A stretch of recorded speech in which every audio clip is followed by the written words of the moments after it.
Hello students, मैंने आप लोगों को इससे पहले वाले वीडियो में, ये तीसरा वीडियो है इसका, आपके क्लास 9th का जो सामाजिक विज्ञान का दूसरा चैप्टर है यूरोप में समाजवाद एवं रूसी क्रांति, उसका ये थर्ड वीडियो है।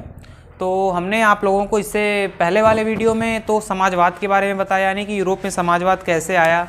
दूसरे में हमने रूसी क्रांति के क्या क्या कारण थे वो बता दिया था, और प्रथम विश्व युद्ध में रूस क्यों हारा और उसके क्या क्या तात्कालिक कारण थे।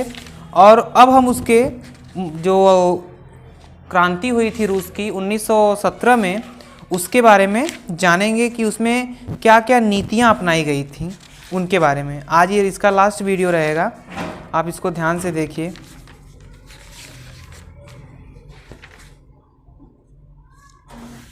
हेडिंग है आपकी समाजवादी समाज का निर्माण। लिखा है, रूसी क्रांति के बाद समाजवादी समाज के निर्माण का परिदृश्य निम्नलिखित है। गृह युद्ध के दौरान बोल्शेविकों ने उद्योगों और बैंकों के राष्ट्रीयकरण को जारी रखा। उन्होंने किसानों को उस जमीन पर खेती को की छूट दे दी जिसका समाजीकरण किया गया था। अब वहाँ का लेनिन के बारे में कुछ लिखा है, जो वहाँ के उस समय के तानाशाह थे उनके बारे में लिखा है। लेनिन और रूस का नवनिर्माण। बोल्शेविक क्रांति का प्रणेता लेनिन था, जिसका उसका पूरा नाम व्लादिमीर इलिच उलियानो था, परंतु आमतौर पर वह व्लादिमीर लेनिन ही कहा जाता था के नाम से विख्यात था। उसका जन्म 22 अप्रैल 1870 को वोल्गा नदी के किनारे स्थित सिम्ब्रस्क नामक गांव में हुआ था। वह आरंभ से ही विद्रोही प्रवृत्ति का था। उसके बड़े भाई का नाम को जार अलेक्जेंडर की हत्या के आरोपी में गोली मार दी गई थी, इसलिए लेनिन जारशाही का कट्टर दुश्मन था।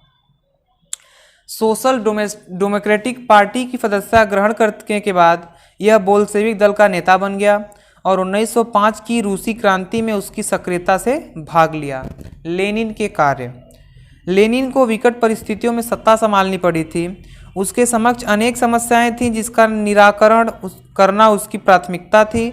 प्रथम विश्व युद्ध का प्रतिकूल प्रभाव देश पर पड़ रहा था। क्रांति और युद्ध के दौरान प्रशासनिक, आर्थिक एवं सामाजिक स्थितियां बिगड़ चुकी थीं। लेनिन ने सत्ता संभालते ही इन समस्याओं पर ध्यान देना शुरू कर दिया था।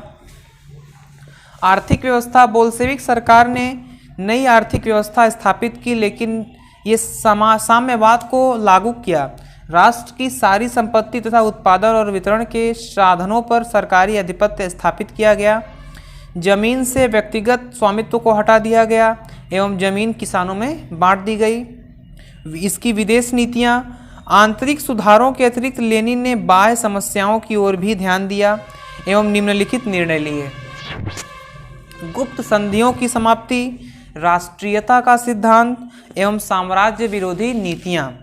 इसने जो भी साम्राज्य विरोधी नीतियां थी उनको समाप्त करने का सबसे पहला ये काम इसने किया कि जो गति विरोधी नीतियां थी, यानी कि जैसे अगर मजदूरों को मजदूरी कम मिल रही तो उनकी मजदूरी बढ़ाना, तो उससे जो है उस मजदूरों के प्रति इसका भी आदर बढ़ा और मजदूरों ने इसका भी आदर करना शुरू कर दिया। यही कारण था कि लेनिन ने ज़्यादा दिन तक सत्ता को संभाले रखा रूस की। बोल्शेविक क्रांति का महत्व एवं परिणाम। सन 1917 की रूसी क्रांति आधुनिक विश्व इतिहास की एक महत्वपूर्ण घटना है। सन 1789 की फ्रांसीसी क्रांति का मूल रूप से एक राजनीतिक क्रांति थी, परंतु 1917 की रूसी क्रांति एक ही साथ ही राजनीतिक, आर्थिक एवं सामाजिक रूप की क्रांति थी। फ्रांस की क्रांति बुर्जुआ वर्ग की क्रांति थी, परंतु रूस की क्रांति सर्वाहार वर्ग की क्रांति कहलाती थी। स्वेच्छाचारी जारशाही का अंत। सन 1917 की फरवरी क्रांति के परिणाम स्वरूप, जैसे हमने बताया कि एक ही वर्ष यानी कि 1917 में एक बार क्रांति फरवरी में हुई थी और एक बार अक्टूबर में हुई थी, 24 अक्टूबर को और 5 फरवरी को। हमने इससे पहले वाले वीडियो में आपको बताया था कि क्रांति दो हुई थी। एक हुई थी 1917 में जो कि 5 फरवरी को, और दूसरी क्रांति 24 अक्टूबर को। तो इसका आप विशेष ध्यान रखिए, जब वो फरवरी की क्रांति बोलता है तो यानी कि वो 5 फरवरी की बात कर रहा है। अगर वो अक्टूबर की क्रांति बोलता है तो वो 24 अक्टूबर की बात कर रहा है, लेकिन वर्ष एक ही है, 1917। में शासन को समाप्त हो गया। क्रांति के बाद रूस में जनतंत्र की स्थापना की गई। रूसी साम्राज्य के स्थान पर सोवियत समाजवादी गणराज्य संघ यानी कि union of Soviet socialist Republican यानी कि यूएसएसआर का गठन कर लिया गया। इसका लास्ट हेडिंग है इसकी, रूसी क्रांति और सोवियत संघ का वैश्विक प्रभाव। बोल्शेविकों से यूरोप के समाजवादी दल बहुत अधिक सहमत नहीं थे, क्योंकि वे बोल्शेविकों के सत्ता पर कब्जा करने और उनके शासन करने के तरीके से नाराज थे।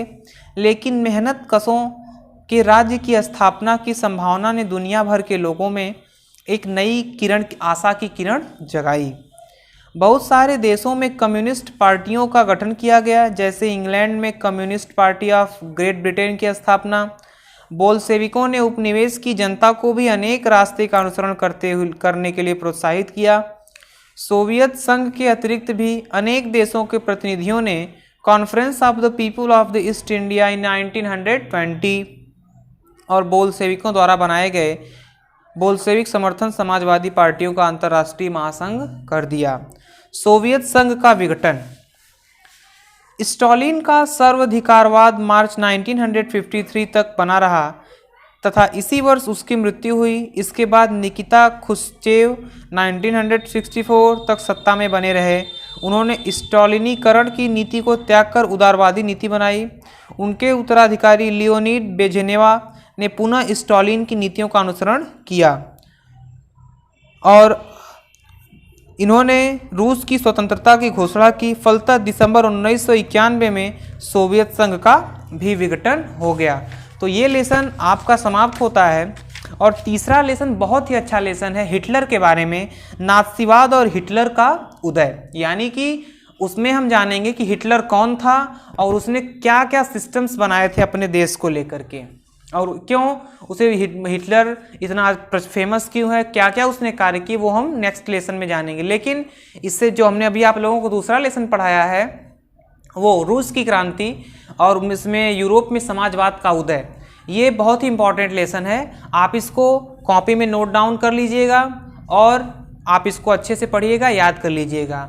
और थर्ड लेसन को आप इसकी रीडिंग करेंगे और जब हम इसको वीडियो में आप लोगों को पढ़ाएंगे तो आप लोगों को बात अच्छे से समझ में आएगी। तब तक के लिए बहुत बहुत धन्यवाद।